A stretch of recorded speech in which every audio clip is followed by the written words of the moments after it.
All right, folks, I want to talk about problem number 2 here. And as you can see, this is a multi-type design problem, but uh, for those two inlets, 1.1 and 1.2, both of them are headwater inlets, so they have no upstream pipes. The only guy that has it is 2.1, so it's a relatively simplified problem. And to facilitate you running this problem, I would create yourself a table. Let's say I would create myself a table, 1.1, 1.2. The first thing you guys will find is that this problem did not specify the slope for those two. Okay, so the slope is something that we need to approximate, and hopefully you can either figure out this by yourself or I demonstrate this for you. Okay? So for the slope for 1.1, think about what happened here. For 1.1, we have the elevation in meters. That is 300 meters. Okay, that's here. It goes to 2.1, which is 296 meters. Therefore, the slope is 300 minus 296 divided by the length of flow, which is 200 meters. Okay, that's this 200 meters. And you calculate what that is.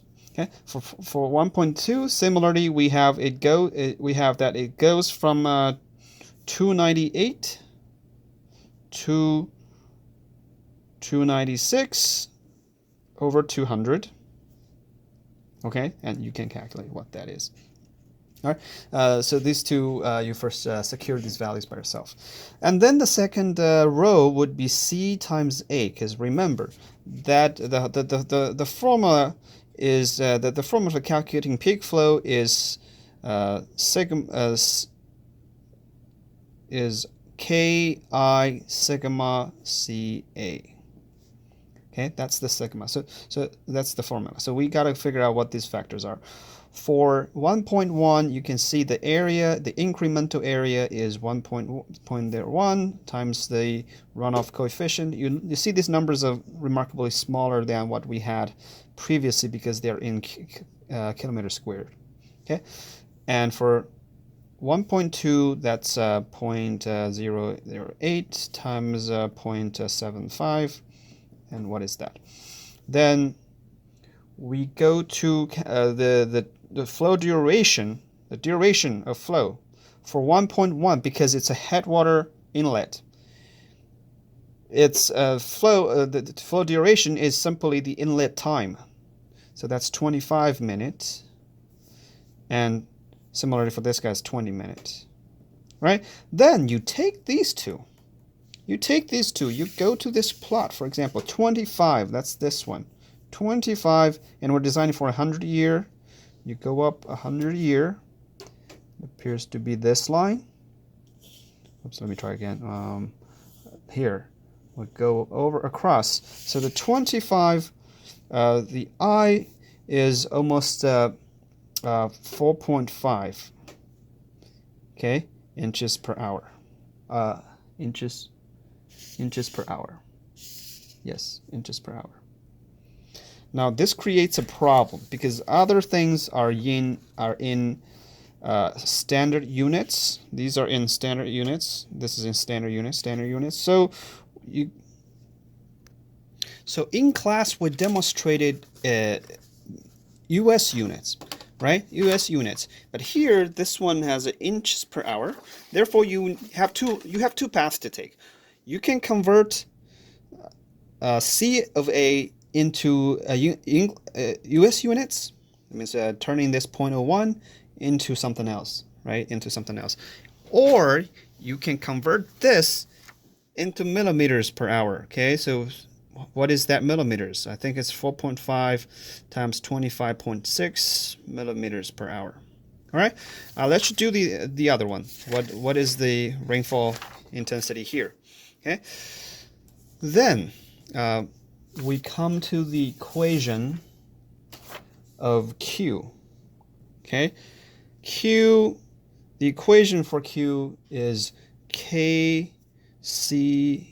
Okay, KCIA.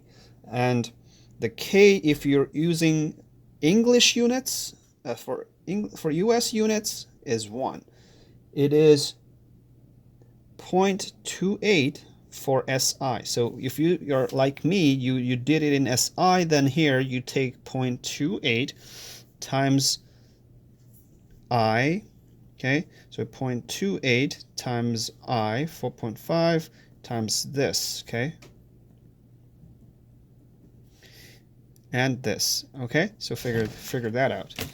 All right, now we've done, we find the peak discharge, the design peak discharge for pipes 1.1 and 1.2.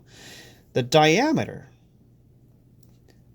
the equation we use is MD QN square root of S knob. This thing will work here for SI units. That's 3.21. Okay, it's 2.16 in 2.16 in British unit, in US unit, but it's 3.21 in SI unit. So we have 3.21 times the Q, which is what you get out of this, and then the N I gave you. N Mannius coefficient, you can use 0.01 here. You can use 0.01 in the square root of S, which is what you get here. And 3/8. Okay, what is that? So we get this too. Let's say we get this too. We get the diameter. And in class I said you have to size it to the nearest available, commercially available pipe size. Here in this problem, you can try to do that, or if you don't do that, that's okay. That's okay. We're not going to be too strict with this homework. So you can take that D, either scale it to commercially available or not. Then we go to 2.1. For 2.1, right? What is the CA? Remember that 2.1, you now have the CA from here, and from its incremental catchment itself, because you have overland flow that flows into this inlet. Okay, so the CA is equal to this guy plus this guy plus its own incremental own incremental area, okay, catchment area, plus times 0.8. Okay, so that is the entire CA. That's the entire catchment area times the C, times their respective C's. Okay, then we go to the duration. As I said, the duration this is the main tricky thing in designing a pipe. It is the maximum flow. You know, like I said, wait for the slowest guy, wait for the last guy. Of all the three streams of inflow. So for the three streams of inflow, we have coming from 1.1 here, right? This one and this overland flow. Okay, from 1.1, the flow of 1.1 is its inlet time to 25 plus the length over velocity. For 1.2, its inlet time 20 minutes plus this length 150 over this velocity in here. Okay, 1.2. 1.1. So it turns out we need to calculate these two. That's why we said we want to calculate these two. All right. So for the velocity, for our length, for our T of P, okay, it's velocity. It is the 25 plus the distance, which is 200. divided by the velocity. The velocity is 4q over pi d squared. All right, and for this guy, you have 20 plus 150 over 4q, and this q comes from here, right? This q comes from here, over pi d squared. Okay, so with these two, you have this t, this upstream flow duration. Okay, then what we have here is the t of duration is the max of the t duration of 1.1, the max of t duration of 1.2, that's this guy, this whole thing here. Okay, this is this whole thing here, and the max of the inlet time of 2.1, which is 15 minutes.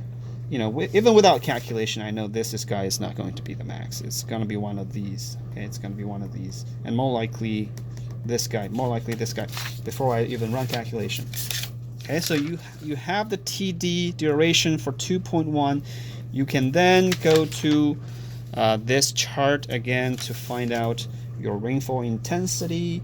Then you can find out Q, which is this KCIA equation again, and then you find out D.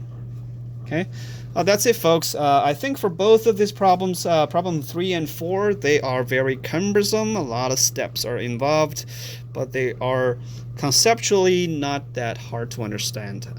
Let me know if you have any questions. Bye-bye.